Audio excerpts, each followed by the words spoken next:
Müdür size ne dedi derse gelip?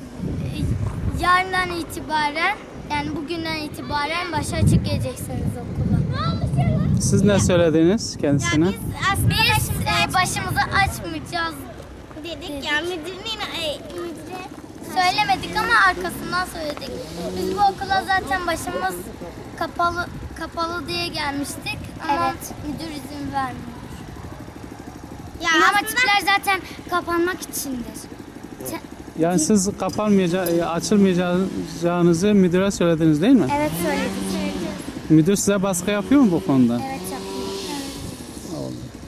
Peki siz bu baskılar karşısında ne dediniz müdüre? ya bir şey diyemiyoruz ki. Biz başımızı açmayacağız diyoruz. Bir Başka de bir şey diyemiyoruz. müzikle beden şart mı diyoruz. Ama bizi zorla... Beden öğretmeni diyor ki benim dersimde saçınız açık geleceksiniz. Ya eğer burada başımızı açtıracaklarsa buraya İmam Hatip niye diyorlar? Yani. Tamam. Bize dün toplantı yaptı. Toplantıda kılık kıyafetle ilgili bir toplantı adı altında Arapça hocasını da içine sokaraktan ikna etmeye çalıştı öğrencileri. Şimdi biz ve çocuklar başlarını açmama doğrultusunda tam kararlıyız yani. Zaten bizi biraz da çocukları oyuna getirmiş. Yani biz sizin ailelerinizle görüştük. Siz bu yarından itibaren başınızı açıp geleceksiniz diye. Peki Normalde burası öyle İmam bir- Hatip öyle değil bir mi? konuşma yok. Evet. Zaten adı üzerinde İmam Hatip diye. Diğer İmam Hatiplerde başları kapalı öğrencilerin. Diğer İmam Hatiplerde başları kapalı. Yani burada neden böyle bir ayrıcalık var onu ben bilmiyorum. Ben öğrencimi İmam Hatip Lisesi'ne, ortaokuluna yazdırdım. Bu sebepten dolayı. Yoksa düz okula gönderebilirdim. Düz okula gönderip başı açık şekilde gönderirdim. Yani eğitimine herhangi bir şey olmazdı. Peki Bir de İmam Hatip Ortaokulu demişler. Bununla ilgili ne bir yasa var, ne yönetmelik var, ne de kitap var. Kitapları bile yok. Ne Arapçası, ne siyer kitabı, ne Kur'an-ı Kerim hiçbir kitap yok. peki Bundan dolayı da müdür şikayetçiyiz yani. müdür bey neye göre baskı yapıyor kızlara? Başı açık olsun diyor. Yani neden yapıyor bunu? Neye dayanarak yapıyor? Yönetmenliklere mi dayanıyor, mevzuata diye? Çirkin görünüyor diyor, yaşları küçük diyor falan filan. Yazmalarını çıkarıp Evet, halay yani çirkin çekiyorlar. görünüyor diyor. Öte yandan kız çocukları çıplak şekilde gelen kızlar var mesela. Mini etekle gelenler var. Onlar çirkin gözükmüyor. Başörtüsü çirkin gözüküyor ona göre. Dayanağı bu. Ben de yazılı bir kağıt versin dedim. Öğrencimi alayım diyorum. Yazılı kağıt da vermiyor. Yani ortalığı karıştırmak istiyor.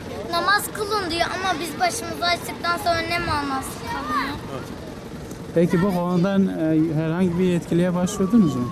Milli Eğitim'e gittik. Milli Eğitim gidebilir dedi. Öğrencinin herhangi bir eğitimine engel olamaz dedi müdür. Ama müdür kendi bildiğini okumaya çalışıyor yani. Bununla ilgili yönetmelik boş. Yani İmam Hatip ortaokullarının yönetmeliği yok. Yönetmelik yok. Bu kendi istiyatifini kullanıyor. Amir olduğu için. Biz de veliler olarak biz de kendi istiyatifimizi kullanıyoruz. Öğrenciler de kendi istiyatifini kullanıyor. Biz örtülmesinden yanayız. İmam Hatip'e yazdık ki dini bütün bir şekilde yaşasın diye. Başını açacak ondan sonra din dersi görecek. Bu nasıl bir şey? Normal düz okula gönderdik oradan din dersini gördük. Orada da var Arapça dersi, Kur'an-ı Kerim dersi, seçmeli ders olarak. Geleceklerin bundanca bu. Yetkililerin bir an önce el atması, sesimize, çağrımıza cevap vermesini istiyoruz. Yoksa talebemizi okutmayacağız. Yani benimle birlikte 20-30 tane böyle mağdur insan var. Bu okulda mı hepsi? Evet. Evet. Müdür bey sabah öğrenciler okula girdiğinde okula almamazlık yapıyor mu? Yapmıyor.